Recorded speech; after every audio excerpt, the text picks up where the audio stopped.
Feature Friday. The freshest.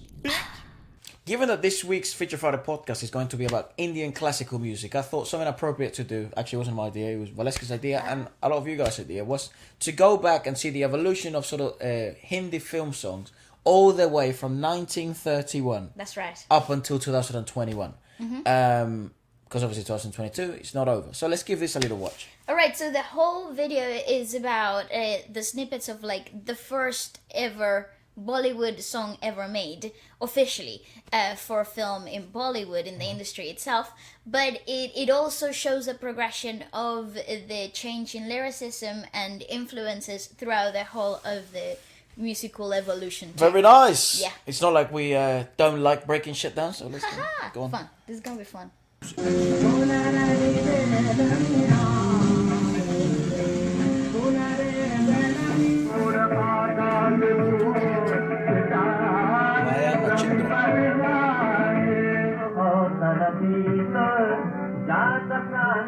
So we're doing one per year. Isn't it crazy though? Because you can hear the like. I wonder how they used to record this. Because this 30s, is right? this That's is the 30s. Like how I don't know what the recording process is. If anyone like. knows what the fuck how to record in the 30s, go on. That's crazy, man.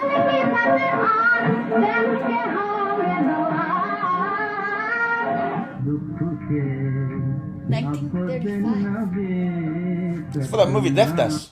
Oh look, yeah, they remade that movie, right? Well, one of the interesting things is that Bollywood at the moment is doing a lot of remakes, right, of previous stuff, and even lots of remakes, as we figured out in that video, of songs, right? Some of the most iconic songs. So I guess we're maybe having a little snippet at some of their first ones. Yeah. Because I can't imagine that there was a previous rendition of Devdas prior to 35s. I don't know. Maybe there was one in... I couldn't fathom the idea either. I think cinema had just started to break through with the actual motion picture with maybe theatre plays, you know what I mean? Could be. Yeah, maybe theatre plays, but go on. Oh, how interesting. Right? This is good. fun. Yeah. Shanta apte.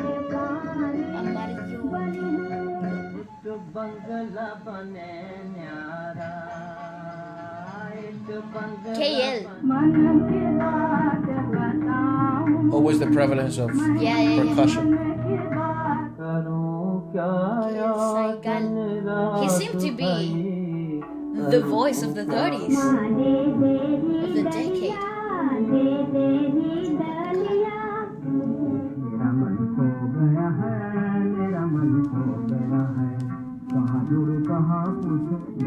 Oh, we're in the 40s.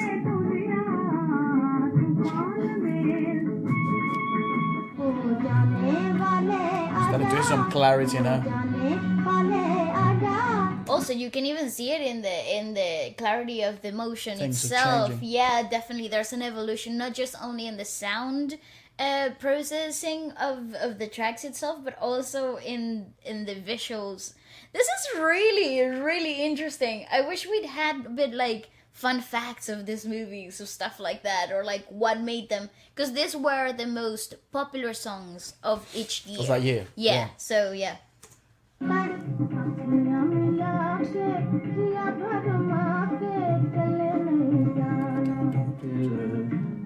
These posters are so cool. Bang on during Second World War. Yeah.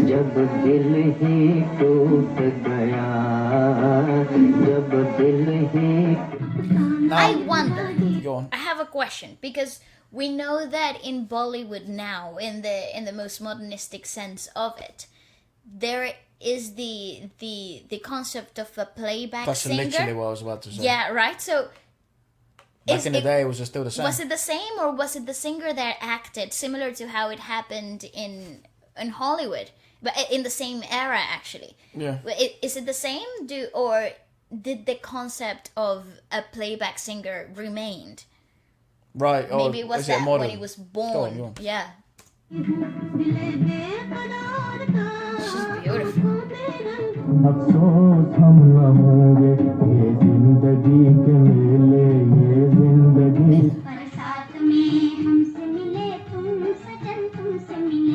Lata Mangeshkar. So we did have playback singers. So like the concept was the same. I guess, yeah. Right. I guess that answers that. What I was gonna say is the rudiments. You're starting to see the sort of the same rudiments repeat themselves. I don't know what they're called on the tabla, but I guess if you don't know what rudiments mean, it would mean like the beat. The sequence of the rhythm. No, the beat. Just the beat. That'd probably be easier. Everyone knows what that means, right? Just sort of what the beat sounds like. You're starting to get sort of some. So far, you get different, sort of rudiments and different beats. But you're starting to see them repeat themselves throughout the previous 2 decades. So good.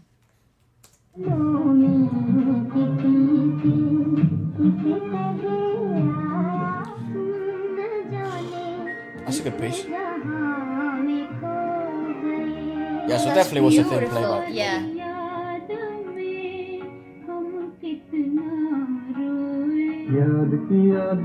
Yeah, she became the voice. The great Latin.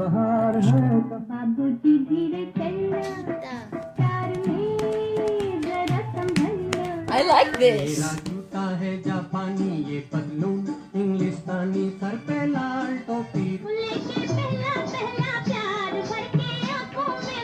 Fuck, what a voice. That's really awesome.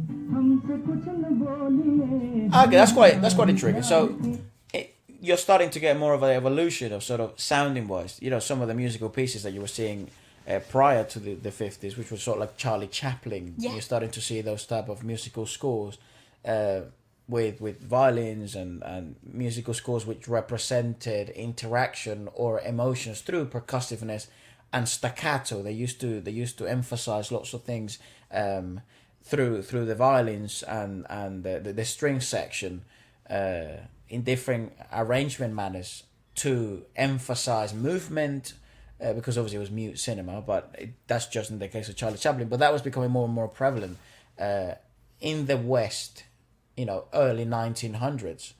So now we're sort of seeing that inclusion included with the fusion of classical Indian music. Mm-hmm. It seems to be more apparent in the 50s rather than it was in the 40s and the 30s. Well, so based on the information that you shared with me, the early cinema discovery of Bollywood compositions overall, they all really in the first 3 decades up till now, to the 50s, from 30s to the 50s, a lot of the influences were all based on the regions of where the film was made. I see. So it could, if it was filmed in Mumbai, for example, it would be more of a centralistic, something a bit more international type of sounding, Okay. with still a lot of the classical Indian music influences. But say, for example, the film was made in the south or the northern part of India, then the sounds surrounding that area would be more prevalent and in the composition too. I would imagine it's because the roots are so intertwined with classical, right? Yes. So if you go to, and it's a song, it's kind of like what they call now I guess maybe in the past it was also the same, like the Malayalam sort of music industry, which is like a whole world on its own. Yes. The sound is quite different. If you go maybe and you go Tamil, its sound is quite different. Even in the modern industry right now, it's still quite noticeable now. So I would imagine then, because this is closer to Indian classical music, everything we've seen, it's closer to Indian classical sounding. Indeed. And given the fact that some of the most iconic or formidable figures in classical, like Lata Mangeshkar, rest in peace, were parts of the industry at that moment. I don't think she ever left. I mean, the only time she stopped making music is unfortunately when she passed away. But I think if she would probably carried on, you know what I mean? So, yeah, definitely. But go on, let's keep going. Kishore Kumar.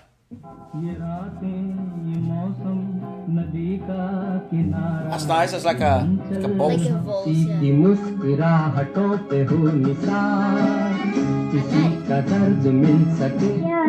Oh, color. 60, yeah. Lata. That's beautiful.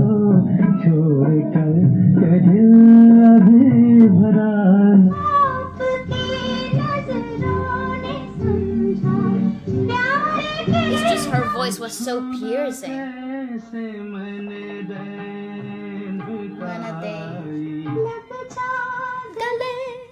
I love this song. That's The crazy. time signature of that song is such a crazy. mess. It's so difficult. Well, it's not a mess. It's just so intricately complicated. Yeah, it's convoluted. It's crazy. Yes. I was listening to it the other day, and I was listening to his YouTuber sort of break it down in like, I don't know if you guys have ever seen the channel Drumeo. If you like drummers, they break down stuff like that really well musically with the scores and all that stuff. And this guy was doing that with that song, and he was just like, "What the? How does anyone know how to play that?" I don't know, But it's like a pinnacle piece. Like you can learn it if you're learning a classical. and that's the thing this is the most. This is one of those songs that became contemporary to the time, because even though the roots of the song itself was classical Indian music, the actual approach and the lyricism itself was so different from classical music itself. Because in classical music, the songs were more, in the lyricism, were more about the devotion of the spirituality factor of it. Yeah. But in this particular song, you're talking about devotion to another person, love. is love, right? So it's actually, and it's quite heartbreaking chord progression too. So yeah, there's a lot of factors there. Yeah, I was talking the time signature and like what you do in the tabla. The time signature is actually, it's all right, but it's just if you look at what the percussion does. Because I'm not a tabla player, maybe some guys are gonna be like, well, it's not actually not that hard. One of the easiest. But because I don't play tabla, and I've never tried it, in my head I was trying to sort of do what the guy was doing. So what the fuck? How did we get here? Yeah, really odd.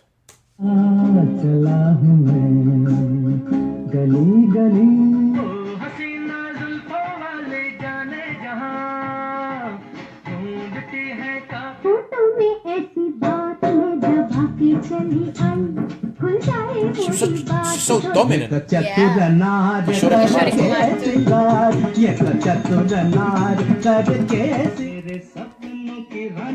one we have to check out. We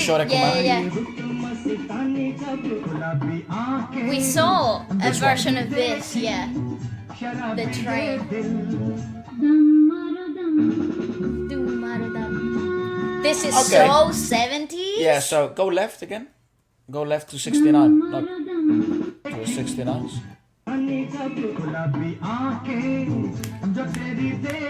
Okay, so in the 70s, so seeing the biggest song again. We're just leading up from the video. From the 70s, the biggest track was Mohammed's Rafi, right?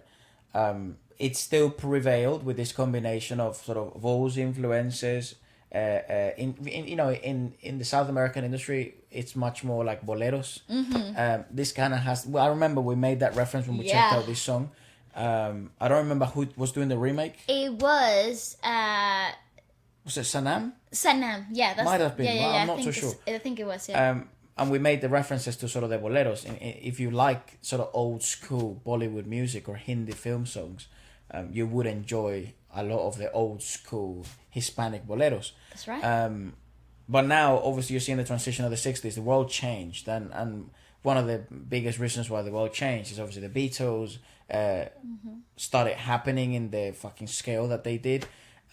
Also, it was just another movement. It was like a worldwide movement in the 70s, which people make music influences people, right? So that's right. It's like a really good representation of what the world was like then. So it's interesting then to see one of the industries that has always become like a pocketed industry in my eyes, because they do things so differently. And I think one of the reasons why I find it so refreshing is because it's so dramatically different to everything else that you kind of get in the West, especially the US music industry, which especially in the 70s, there wasn't that many prevalent music industries apart from continental ones like the South American music industry, or British pop was becoming. Again, like you didn't have a European music industry. You had the UK, you had the US. There were obviously Hispanic. Italy, Hispanic. They were all doing well in their sense, but never in this global sense. But they were exactly. They were very regional. Geographically. Japan was doing well. China was obviously doing well. But funnily enough, a lot of the influences that kind of like globalized themselves either came from the US or the United Kingdom. Definitely. I mean, So what we're seeing, the evolution that we see here, the drastic change in the chord progression and even the composition itself in the 70s, definitely influenced by the whole hippie movement. it's the move towards globalization. Yeah, That's definitely. what you're noticing here, I think. But this is very Latin-like. And this is so 70s. Colors, it's an obvious reference, I'd imagine. The fashion. First time we saw the introduction of the drums in the previous one. And then back to the more classical approach. Look, the looks.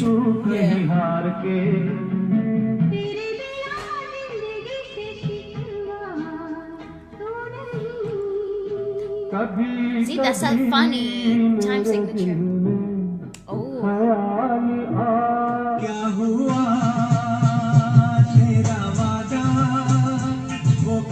Nice! Again, one of the first times in all the songs that we've seen from the 30s to have a clearer influence of like that was felt kind of reggae-ish, Caribbean. Yeah. So it is always intriguing to see how because at the same time you can't just make every song the same, right? Especially as the years go by and you see what sort of which ones become the biggest. They do have a common denominating sound, but then the ones that sort of stand out, like the little unicorns, those are quite intriguing to see. Maybe the reason why it was to break the sort of the common denominator, or perhaps there was something else that happened behind the scenes that we don't know about, or maybe the movie itself was about something along those lines. Yeah, definitely. But it's super cool to see kind of those influences come about, even in industries that have enough. Like, that's the thing, is like India has enough music for the rest of times, bro, 100%. without having to take influences from anyone else. I totally agree. That's why the argument of like it might have just all started there, it's really good, just Yeah. because of that. Because I think time will end first before they run out of songs, music. yeah, I literally, agree. bro. God. I totally agree.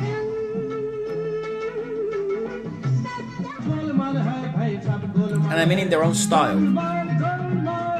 Like that singing phrase. Oh my god. Asha. Oh my god, look at that watermark.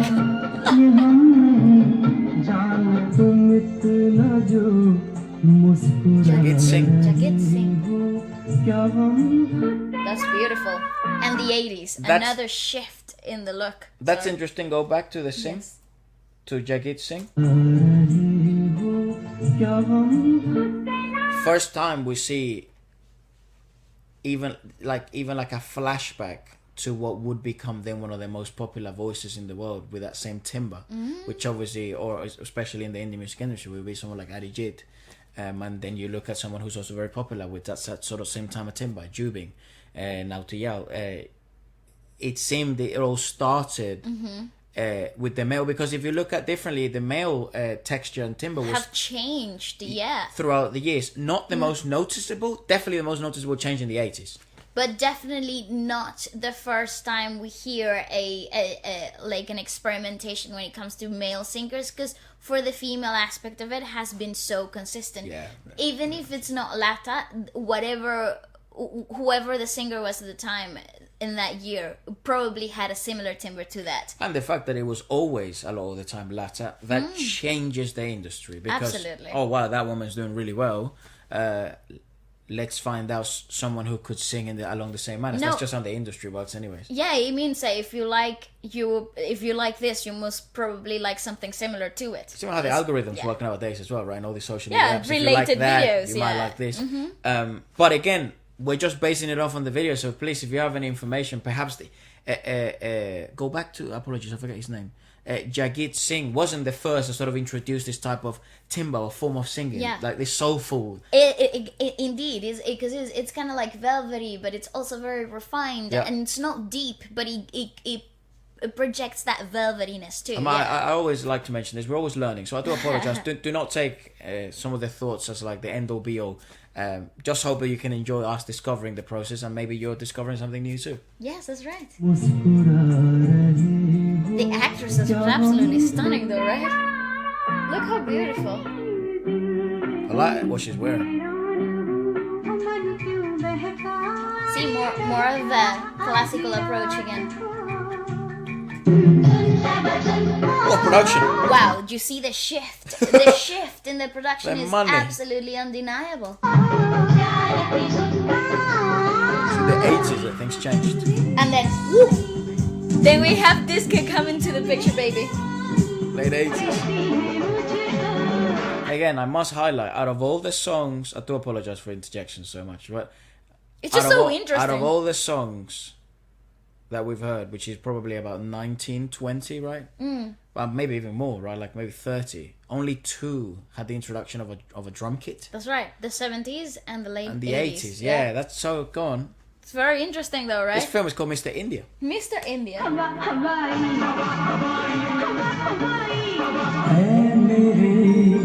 Udit Narayan and Alka Yagnik.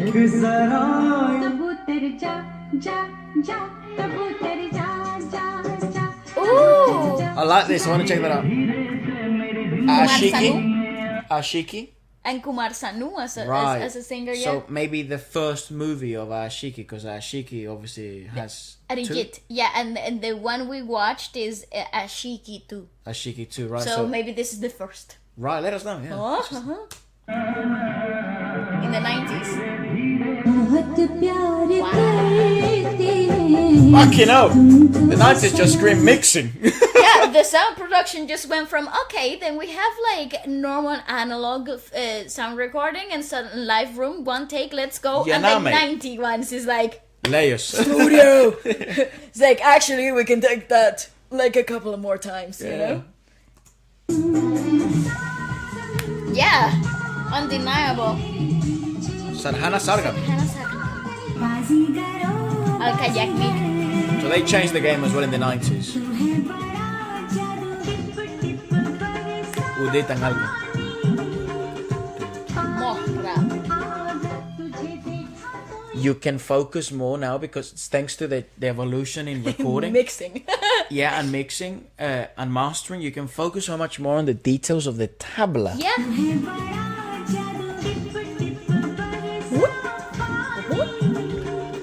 The rim shots, you're so much clearer, yeah. She's absolutely stunning. I want to know what her name is. Yeah, I want to know her name is, and I want to date her. That was in the 90s. Doesn't matter. If she was 20 in the 90s, Efra. She's 40 now, right? That's your mother. Yeah, I've never dated a 40-year-old. I must say that's out of the range.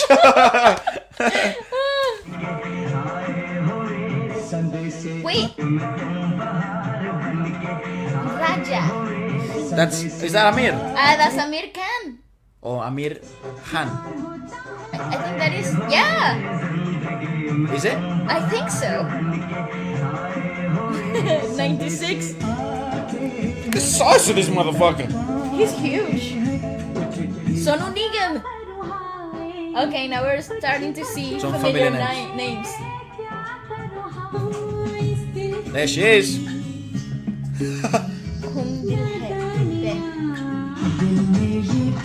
That's nice. 2000s. Break of the millennium. It's really important. This is like a breaking point, not only in the industry, The world, man. but in humanity, because technology became so prevalent, right? There was no denying But also of from the the- rise of the technology. 95, well, actually 93 to 2003, that decade there, we definitely saw so much advancement in technology, both sound, So quickly. visual, obviously, terrifying shit happened in that decade as well. Yeah. As the world, and that changed a lot of the world as Oof, well, yeah. both in how we manage data. I can't even say what it is because I think YouTube would fucking flag it. No. But yeah, so lots of things changed, right? Music, everything. So it's really intriguing to see how they broke the millennia in an industry which we definitely had no idea of, which annoys me. But I was only 4. Well, to be completely honest, I was gonna say I was like in first grade. Yeah. Okay, so we got a bunch of cool names here. So you got Alka, Yagnik, Udit, Udit, Narayan, yeah, Sonu, Nigam, and Kavita K. I don't know her surname. that. Yeah. Singer before. Oh, but come on, look at her freaking outfit. Shreya. Shreya. Dola Redola. So that's it. Dola Redola. I love this song. Efra wakes up. Bola Redola, Bola. I love that song. And I'm like, dude.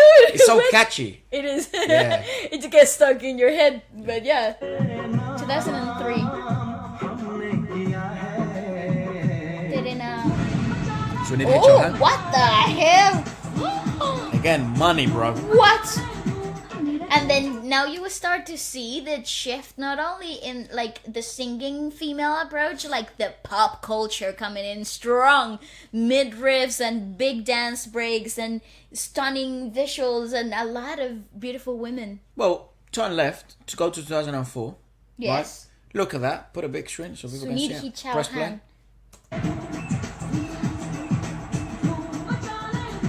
So lots. Oh, well, that's interesting. Lots more. I guess international appeal. I guess because it's not that this doesn't have any international appeal. I mean, look at us, but we're gobsmacked by this industry. But 100%. I mean it more in the sense that because it's closer to some of the things you might see in the West, it may be more easily digestible by some of the masses, right? And it is in the early 2000s. These, you know, the 2001, 2, 3, 4, 5, and 6 were the years where you saw, you know, the Spice Girls and you saw the lads, all the lad groups. All the lads. It's just the lads, it's just the Backstreet Boys and all that stuff. And those productions looked with that, they had that feel. Obviously the Britney Spears, they had that feel, the Madonnas, the Aguileras.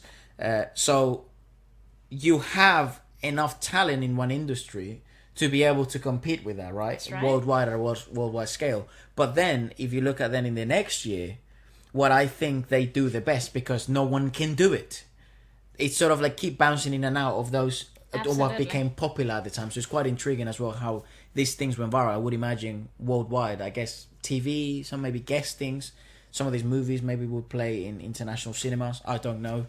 Let us know. Because I know a lot of you guys, the demographics of some of the people that watch, it's quite interesting because you have people like our age, because you can look at the analytics on YouTube, like 18 to 24 and stuff.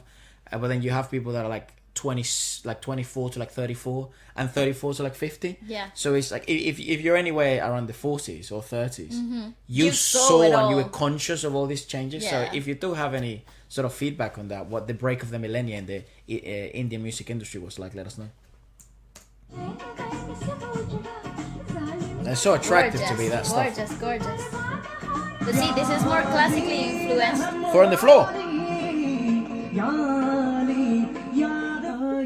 So was that? this is so in 2005. Just to give you more a little bit more information. In 2005, then the pop industry became very prevalent in India too.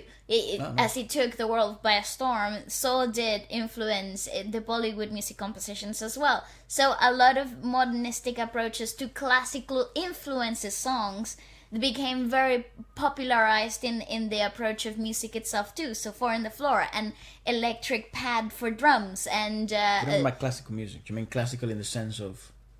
classically influenced. I mean, so you would There's have no classical influence. no, but you would have singing phrases that would be familiar Right. to the older generation, but with a really prevalent popular aspects of it. But I would imagine, like, if you were sort of born in the 60s, right, and you saw the 70s, 80s, and 90s, Yeah. you know, you did see quite a big change of music, but you still saw sort of the prevalence of classical Indian music as hits, Yes, as commercial hits, and then you go to the 2006 and you probably would have puked. it was like, what is would- this? yeah, I would it's imagine. so drastically different. Yeah. And it's normal, right? It's like the generational change, and things Yeah. change as they come, but go on. But it's the break of the millennia at the end of the day, so it's brand new Yeah, information. I don't know how to interpret this song as well either, because the film was also called Gangsta, so it is kind of like it's modern and all that stuff. So go on. Yes. I like his voice though. KK, Om Shanti Om. we love this song.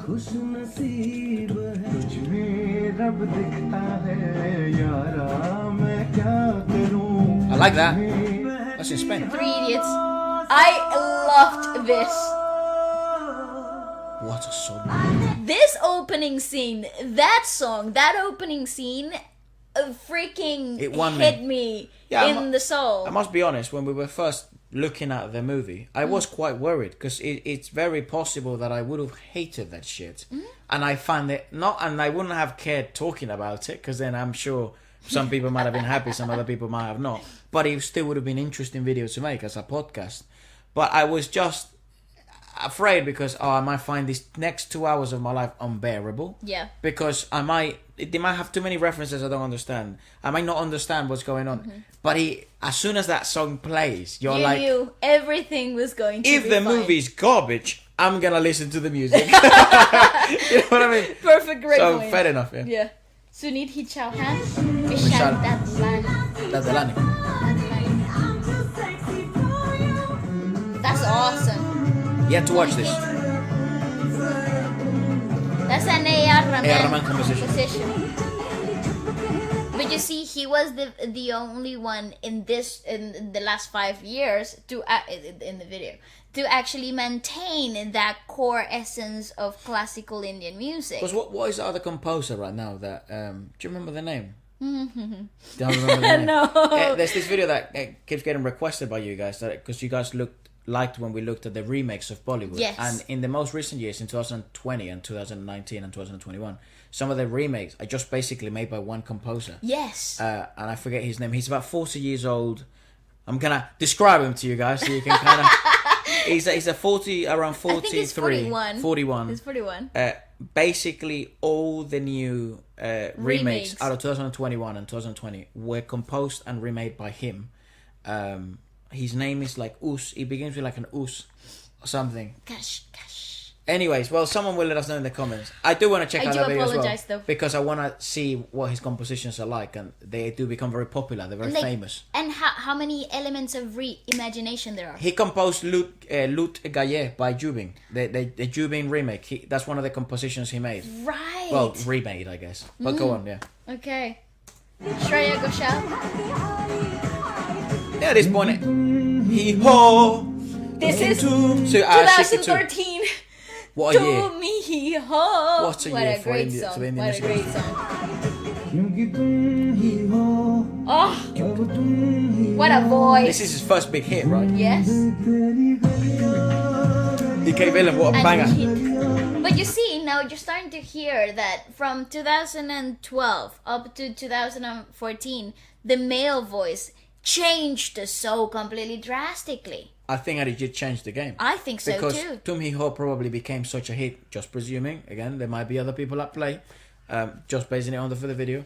I think that song became so popular, both in India and just in East Asia, Southeast Asia. And then probably it evolved. Well, nowadays it's even fucking popular on TikTok worldwide. But I mean it more in the sense of, in that time, in 2013, that it became such a hit, it launched an artist basically to stardom just like that. That then everyone else is like, well, that's the bloody sound now. Yeah, that's right. It's like Migos comes out in the hip hop industry and they popularize it with Bad and Bougie, mainstream. Like that became a number one everywhere, right? That's right.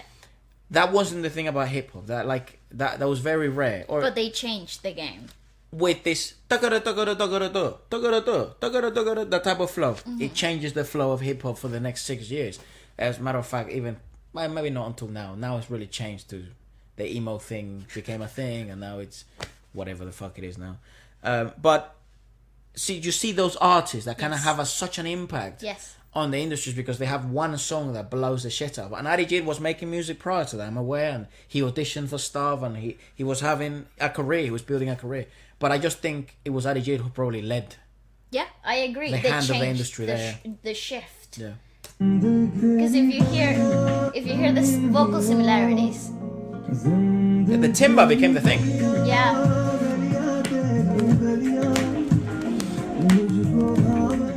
Most confusing video I've seen. Kanika Kapoor. On the Meat Bros. Ooh,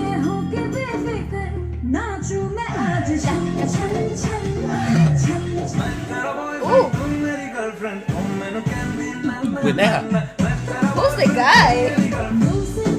Boss, Dilbar. we have to talk about the previous one Dilbar. because it's the first time you're listening to a reggaeton beat Uh-huh. in a Indian Bollywood composition. Obviously, it has Neha, which I think Neha is probably one of those names that she's so technologically forward, and the people she works with, I don't know, I don't think she composes any of this stuff. She's like the deliverer of the song. But if anyone is gonna do like an EDM song, it's gonna be Neha, right? Menali trance, fucking hell. If anyone's gonna do a reggaeton type Trance music. song in a film, it's going to be someone like Neha. It is interesting as well to see what the Meat Bros meant in those last 4 years. I'm not very familiar with them, but they seem to be coming very often, especially in those videos as well, like the fastest song to hit 100 million and all that stuff. So I am intriguing on finding out more about them. Yes. Didn't know Arijit and Neha made a song together ever. Yeah. That guy is ripped. Tera boyfriend. I mean, who is He the he looks saucy though. No way. guy? He looks saucy. Depends on the time period he got it. It's so lean. Yeah. I like this song a lot. What a banger song. Yeah. But you hear this particular vocal timbre, that is so, it's undeniable. Have you checked out this song? Yes, we have. I don't know if we've checked out this song. Maybe we've heard it in the live streams that we do. Yeah. But I don't think we actually have checked out. We live stream on YouTube every Friday Yes. between 12 to 4 p.m. UK time. That's right. So do make sure you tune in every Friday because the live streams are not available anywhere else. But it's the time you get to see us. It's more like it's a radio station basically. We listen to the songs that you guys request and then we give our thoughts after. But it's more like a continuous listening experience because I know a lot of you guys want that on the channel and stuff like that. It's just very difficult with copyright and stuff like that. But on a live stream, we can have the liberty to do that stuff for a couple of hours with you guys. So do tune in. We appreciate all the support. Yeah. Love his song.